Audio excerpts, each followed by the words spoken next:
ఈ వ్యవస్థల మీద ఆధారపడ్డాడు, నీటి మీద ఆధారపడ్డాడు, సూర్యుడి మీద ఆధారపడ్డాడు, చెట్టు మీద ఆధారపడ్డాడు. సృష్టిని తన దేవుడిగా చేసుకునే ప్రయత్నం చేశాడు, తన కులాన్ని దేవుడిగా చేసుకునే ప్రయత్నం చేశాడు, తను ఏర్పరచుకున్న మతాన్ని దేవుడిగా చేసుకునే ప్రయత్నం చేశాడు. తను అభ్యసించినటువంటి విద్య తనను తిరిగి దేవత్వంలోనికి తీసుకుని వెళుతుంది అని ఆలోచించాడు. కానీ అదంతా జరుగుతుందా? కానీ అది సాధ్యమేనా అన్నటువంటి ఆలోచనను గనక చేస్తే, మనిషి చేసినటువంటి ఆ ప్రయత్నం నిజానికి అవుతుందా అని ఆలోచిస్తే ఏం జరిగింది?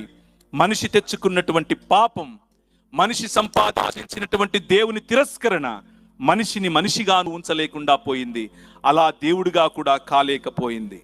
అందుకనే ఇంకొక శ్లోకంలో ఇలా రాసింది, నేను చదివిన శ్లోకానికి అర్థం, కనుక దేవుడు తానే సృష్టిని చేసిన దేవుడు, తానే సశరీరధారి అయి కృపా సత్య సంపూర్ణుడిగా మన మధ్య నివాసము చేశాడు అన్నటువంటి శ్లోకం.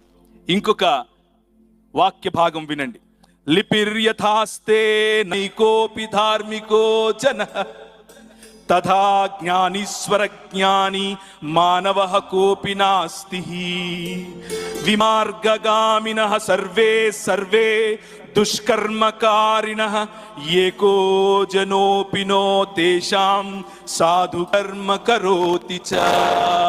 ఒక్కడు కూడా లేడు, ఏ ఒక్కడు లేడు దేవుని ప్రేమను, దేవుని మహిమను